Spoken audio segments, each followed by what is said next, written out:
पहाड़ बनते।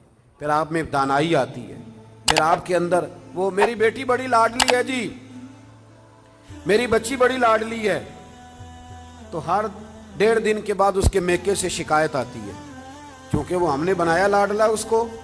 हजरत फातिमा ज़हरा कहती है शुरू से ही इतना भी को लाडला रख सकता है जितना मेरे महबूब ने अपनी बेटी को लाडला रखा, इतना भी को लाडला रख। सीरत निगार कहते हैं जितनी दफा सैयदा फातिमा हुजूर के हुजरा मुबारका में आती थी, अल्लाह के रसूल खड़े होकर इस्तकबाल फरमाते, हुजूर उनका माथा चूमते, हाथ पे बोसा देते, अपनी जगह पे बिठाते। लेकिन उसके साथ साथ जो आजमाइशें थी, जो तकालीफ थी, वो माहौल भी साथ साथ चलता रहा। मेरे दोस्तों इस बात को समझना, एक दिन गली से गुजर रही थी, अबू जहल ने नबी करीम अलैहिस्सलाम के बारे में माज़अल्लाह सुम्मा माज़अल्लाह नकल कुफर कुफर ना बाशद कोई बात कर दी, तो बेटी तो मेरी आपकी भी हो तो वो भी बर्दाश्त नहीं करती।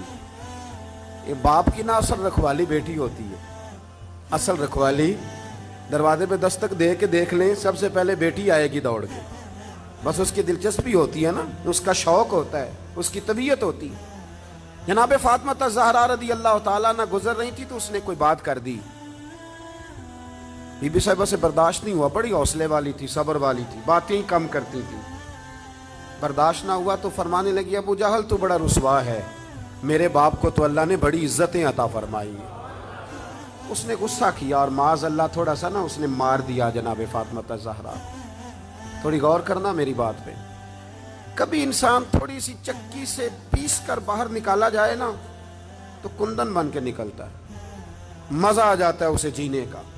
हमें ना शौक बन गया आसानियां ही आसानियां, मतलब हमारे मुल्क में डिप्रेशन के और टेंशन के मजीर लाखों में हो गए, इसलिए कि थोड़ी सी भी तकलीफ बर्दाश्त कर सकते नहीं। जो बस जिसके पीछे चल रहा है ना वही उसका अपना है, जिसने जरा सी तनकीद कर दी वो तो बस खत्म हो गई बात, वो तो रहा ही नहीं हमारा। हजरत फातिमा ज़हरा को जब उसने मारा ना, जनाब फातिमा ज़हरा रोती हुई घर आई। सैयदा खतीजतुल कुबरा कहती हैं मैंने हुजूर को इतना परेशान कभी नहीं देखा जितना आज परेशान हूँ। हुजूर उठे, कभी बरादरी से शिकवा नहीं किया, बड़े बड़े जुल्म किए कुरैश ने, कभी शिकवा नहीं किया, लेकिन साहिबजादी को मारा ना तो महबूब फरमाने लगे फातिमा अबू सुफियान के पास जाओ और उनसे जाके कहो कि उसने ये किया है, और उनसे कहो कि आप बरादरी के बड़े, अगर आप नोटिस लेते हैं तो ठीक है, वरना मैं खुद बात करता हूँ।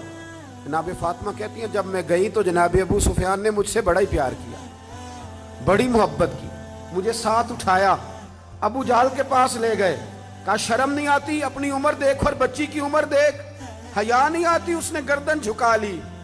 तो फरमाने लगे मारो बेटे इसके मुंह पे थप्पड़। तो जनाब फातिमा उस छोटी सी उम्र में फरमाने लगी ना ना, मेरे वाली ने तो माफ करने का दर्स दिया है। ये जो लोग बदला लेते हैं ना, बदला लेते हैं, ये बदला लेके बेचैन रहते हैं। अगर मजा लेना है ना किसी चीज का, फिर माफ करके देखो। बदला लेके तो बेसुकूनी होती है, माफ करके ना, माफ करके दिल दरिया समुद्रों डूंगे, कौन दिला दिया जाने आप सह के देखें कभी। जो ये मजा है ना माफ करने का, बदला लेने का थोड़े। जनाब फातिमा ज़हरा रज़ी अल्लाह ताला अन्हा फरमाने लगी अब्बा ने माफ करने का हुक्म दिया है। अबू सुफियान ने हाथ उठाया और पकड़ के ना बीबी साहिबा का हाथ, सैयदा पाक का हाथ पकड़ के तो 2-3 दफा मारा अबू जाल के। फरमाती हैं जब मारा तो मैं हंसने लगी और मैं बड़ी राजी होके वापस आई। जब वापस लौटी ना, दरवाजे से दाखिल हुई, क्या मंजर है, ये भी क्या अनोखी मोहब्बत है, कहाँ से तारीख ढूंढेगी, ये भी एक जज्बा है, ये भी एक कैफ है। फरमाती रोती हुई आई थी तो हुजूर फिर भी रो पड़े, और हंसती हुई आई तो हुजूर फिर भी रो पड़े। महबूब रोए, मुझे सीने से लगाया, बेटे क्या हुआ? या रसूल अल्लाह वो मुझे कह रहे थे मारो, मैं तो मना कर रही थी पर उन्होंने मेरे हाथ पकड़ पकड़ के मारा है, पकड़ पकड़ के। अल्लाह के महबूब बात सुन के बड़े खुश हुए और हुजूर ने हाथ उठा के दुआ की, कहे अल्लाह अबू सुफियान ने मेरी बेटी से मोहब्बत की है। अल्लाह करे आपको समझ आए मेरी बात की। ऐ अल्लाह अबू सुफियान ने मेरी बेटी से मोहब्बत की है, इसे खाली ना रखना। उलमा कहते हैं अबू सुफियान बदर नहीं, ओहद नहीं, हुदैबिया नहीं, फतेह मक्का तक आते रहे तलवारें लेके, पर अब करीम ने फरमाया तूने जितना दौड़ना है दौड़ ले, तुझे बेईमान नहीं रखना। कलमे की तौफीक देनी है, क्योंकि तूने सैयदा फातिमा से मोहब्बत कर